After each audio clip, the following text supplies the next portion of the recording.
कि बीजेपी मुख्यमंत्री का चेहरा बदल सकती है। राव इंद्रजीत, जिस प्रकार से उनकी मूवमेंट चली हुई है, ऐसे पॉलिटिक्स चल रही है, ऐसा भी कहा जा सकता है। देखिए नमस्कार साथियों, मैं हूं आपका होस्ट कुलदीप सिंह पुनिया और मैं लेके चलता हूं साथियों राजनीति की दुनिया। साथियों, हरियाणा में अगर राजनीति की दुनिया की बात करें, जब से विधानसभा के नतीजे आए हैं तब से और अब तक एक बात को लेकर चर्चाओं का बाजार गर्म है कि कौन बनेगा हरियाणा का मुख्यमंत्री। वैसे तो सभी को पता है कि यह चुनाव नायब सिंह सैनी की अध्यक्षता में और उन्हीं की नुमाइंदगी में लड़े गए हैं, तो प्रश्न बनता ही नहीं।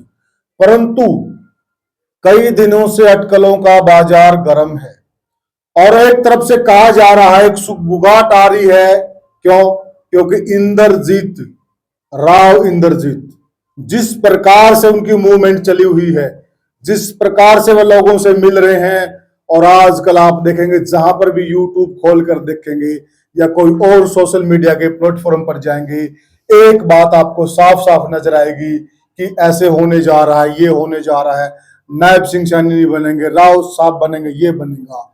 आखिर में माजरा क्या है, हकीकत क्या है, इन सब बातों का हम पर्दाफाश करेंगे।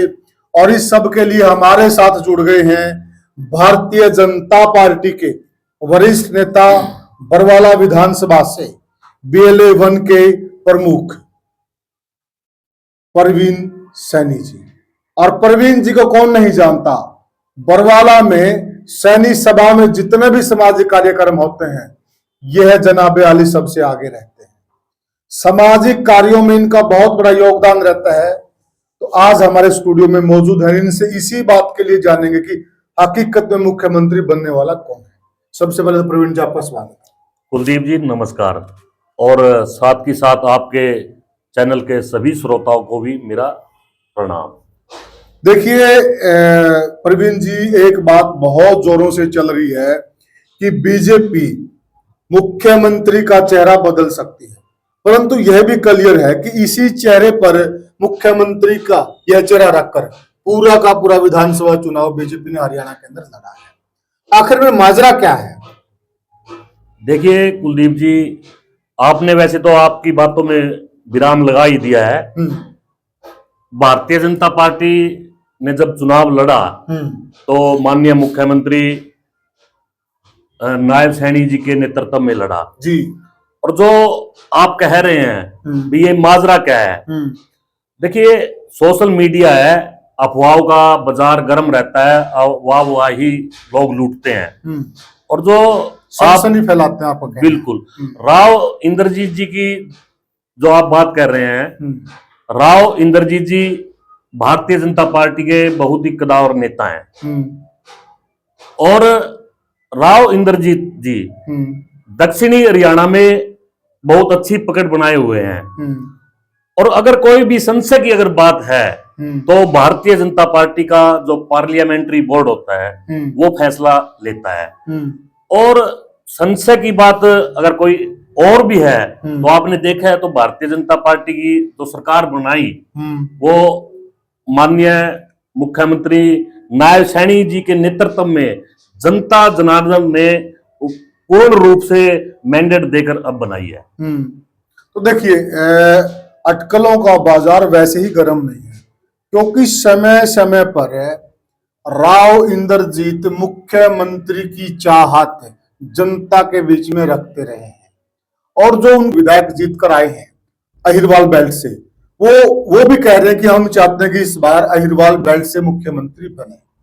और वहां उनकी मीटिंगें भी हो रही हैं, एक दो विधायक की इस प्रकार की बयानबाजी भी आई है और उन्होंने कहा भी है कि हम चाहते हैं कि इस बार तो नंबर लगना ही चाहिए, इस बार नहीं लगेगा तो कब लगेगा। आखिर बात तो बीजेपी वालों से ही निकल के आ रही है। देखिए भारतीय जनता पार्टी में हर विधायक, हर नेता स्वतंत्र है और अगर ऐसी बात है तो मैंने पहले भी कहा है भारतीय जनता पार्टी का जो पार्लियामेंट्री बोर्ड है वो इसके लिए फैसला लेगा। कोई भी या मंत्री है, मंत्री बनना चाहता है, कैबिनेट में चाहता है, वो अपनी बात रख सकता है। भारतीय जनता पार्टी में हर कार्यकर्ता, हर विधायक अपनी सारी बातें रख सकता है, तो पार्लियामेंट्री बोर्ड इस चीज का फैसला लेता है। नहीं, थोड़ा सा हम ये जानना चाहते, दर्शक साथी भी जानना चाहते हैं, क्या बीजेपी में ऐसा हो सकता है कि जिस चेहरे पर चुनाव लड़ा उसको साइड लाइन करके किसी और चेहरे को मुख्यमंत्री बना जा सकता है? क्या इस बात में कितना दम है? भारतीय जनता पार्टी संवैधानिक पार्टी है, हम्म, और जैसे कि आपने भी कहा कि जो चुनाव लड़ा गया तो माननीय मुख्यमंत्री नायब जी सैनी के नेतृत्व में चुनाव लड़ा गया है। तो मैंने जैसे कहा कि अपनी बात कोई भी रख सकता है, उसके लिए पार्लियामेंट्री बोर्ड उसका फैसला जरूर लेता है, लेकिन जनता जनार्दन ने जो मैंडेट दिया है वो आप जानते हो, और पूरे हरियाणा प्रदेश की जनता इस बात के लिए जानती है कि नायब सिंह सैनी को इस चीज का मैंडेट मिला है और नायब सिंह सैनी मुख्यमंत्री बन सकते हैं।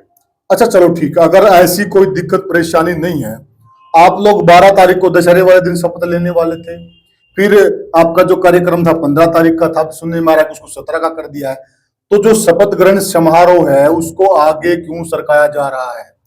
देखिए, हरियाणा में तीसरी बार भारतीय जनता पार्टी की एक ऐतिहासिक जीत हुई है। तीसरी बार मुख्यमंत्री के लिए शपथ ग्रहण समारोह है, तो केंद्र के अन्य मंत्रीगण, हमारे नेतागण और माननीय प्रधानमंत्री जी भी इस शपथ ग्रहण समारोह में शामिल होंगे। और जो चर्चाएं हम सुन रहे हैं कि माननीय प्रधानमंत्री जी कहीं विदेश के दौरे पर है, माननीय प्रधानमंत्री जी भी आएंगे, अन्य प्रदेशों से मुख्यमंत्री भी आएंगे, केंद्रीय नेतृत्व भी आएगा, इसके लिए कोई इस चीज का कोई इशू नहीं है, वो 1-2 दिन ऊपर नीचे हो जाता है। यानी कि जो डेटें सरकाई जा रही हैं ये केंद्रीय नेतृत्व को लेकर सरकार? बिल्कुल बिल्कुल जी, बिल्कुल। अच्छा, या फिर कोई दिक्कतबाजी है? कोई किसी प्रकार का कोई संशय और दिक्कतबाजी नहीं है, किसी प्रकार की भी। 17 तारीख को आज जो ऑफिशियली खबर भी आई है कि माननीय मुख्यमंत्री नायब सैनी जी अब 17 तारीख को शपथ ग्रहण समारोह में अपनी शपथ लेंगे। ये ऑफिशियल न्यूज है? बिल्कुल ऑफिशियल न्यूज है। ऑफिशियल न्यूज है। अच्छा, एक बात बताइए, देखिए ये भी ठीक है कि सैनी साहब को आगे रखकर चुनाव लड़ा गया, परंतु कहीं न कहीं ये भी देखने वाली बात है कि जो अहिरवाल बेल्ट है उसने 2014 में भी आपकी सरकार बनवाई, उसने 2019 में भी आपकी सरकार बनवाई, और उसने अब 11 में से 10 सीटें देकर इस बार भी प्रचंड बहुमत वहां से मिला है आपको, तो फिर क्यों ना उस क्षेत्र से मुख्यमंत्री बने? हरियाणा में जब से भारतीय जनता पार्टी की सरकार आई है, हर क्षेत्र से जनता ने भारतीय जनता पार्टी को बहुमत दिया है। अहिरवाल में भी दिया है, लेकिन कोई इस चीज का कोई इशू नहीं होता कि मुख्यमंत्री ही जरूरी है। वहां के मंत्री बनते हैं, हमारे जो राव साहब हैं वो केंद्रीय मंत्री हैं, राज्य मंत्री हैं, तो कोई ऐसा इशू नहीं है, किसी प्रकार की कोई संशय की बात भी नहीं है। वो बड़े खुश हैं, भारतीय जनता पार्टी के बड़े कदावर नेता हैं। अब आपने देखा होगा बहन आरती जी, उनकी बेटी है, वो जीत के आई है, तो अब देखना है मंत्रिमंडल में कौन कौन शामिल होगा, तो उसके बाद ही कोई आगे स्पष्ट हो पाएगा। तो अंतिम बात क्या मान ली जाए, अभी 17 तारीख को आपका शपथ ग्रहण समारोह होने वाला है, तो उस दिन नायब सिंह सैनी ही मुख्यमंत्री पद की शपथ ले रहे हैं। देखिए, मैंने पहले भी कहा है, पार्लियामेंट्री बोर्ड जो भारतीय जनता पार्टी का वो फैसला लेता है, और मैंने तो सोशल मीडिया पे ही शायद ऑफिशियली खबर थी ये, वो देखी है भी 17 तारीख को शपथ ग्रहण समारोह रखा गया है और नायब सिंह सैनी ही मुख्यमंत्री की शपथ लेंगे। तो क्या जो थोड़ा बहुत ये एक प्रेशर पॉलिटिक्स कह सकते हैं कि अपने राव इंद्रजीत सिंह अपनी बेटी को या तो डिप्टी सीएम या फिर उनको एक अच्छा मंत्रालय पोर्टफोलियो दिलवाने के लिए प्रेशर पॉलिटिक्स चल रही है, ऐसा भी कहा जा सकता है? देखिए, मैंने पहले भी कहा है, हर कोई नेता स्वतंत्र है और अपनी बात रखने के लिए वो हर चीज के लिए स्वतंत्र होना भी चाहिए। तो हो सकता है किसी प्रकार की मंत्रिमंडल की बात हो, और ऐसी कोई बात में कई बार क्या होता है कि सोशल मीडिया पे अफवाहें ज्यादा फैला दी जाती हैं। तो भारतीय जनता पार्टी का परिवार एक है। यहाँ पर जो माननीय केंद्र नेतृत्व था, उन्होंने जो मार्गदर्शन युवाओं कार्यकर्ताओं को युवाओं को दिया, वो निचले बूथ लेवल तक लेकर गए, और बूथ लेवल पर जो जन कल्याणकारी नीति भारतीय जनता पार्टी की थी वो जनता को बताई, और जनता ने पूर्ण बहुमत से भारतीय जनता पार्टी की तीसरी बार सरकार बनाई। इसका क्रेडिट आप किसे दे रहे हैं? देखिए, इसका क्रेडिट जनता को जाता है। ठीक है।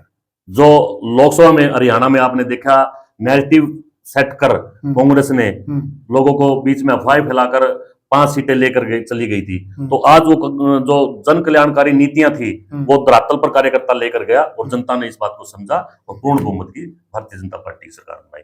आपने अब देखा भी होगा 8 तारीख को रिजल्ट आए और 11 तारीख को जितने भी विधायक थे सभी मंडियों में गए, वहां पर किसान की समस्या को सुना कि कोई दिक्कत ना आ जाए। तो आप देख रहे हो कांग्रेस के कुछ साथी भी जीते हो गए, वो गए कहीं। तो भारतीय जनता पार्टी का कार्यकर्ता से लेकर नेता तक जनता की सेवा में लगा हुआ है। तो साथियों यहाँ साफ साफ कहना है सैनी सभा के प्रधान प्रवीण सैनी का कि कोई संशय नहीं, कोई किंतु परंतु नहीं है, कोई इधर उधर की बात नहीं, केवल बात इतनी ही है कि 17 तारीख को नायब सिंह सैनी ही मुख्यमंत्री की शपथ लेंगे। ऐसा चलता है जब नतीजे आते हैं। आप क्या मान के चल रहे हैं कि असल में हरियाणा का कौन बनेगा मुख्यमंत्री और किसे लेनी चाहिए शपथ? आपका क्या विचार है? कमेंट सेक्शन में हमें जरूर बताइएगा और वीडियो को ज्यादा से ज्यादा शेयर कीजिए, चैनल को सब्सक्राइब कीजिएगा। तो साथियों राम राम।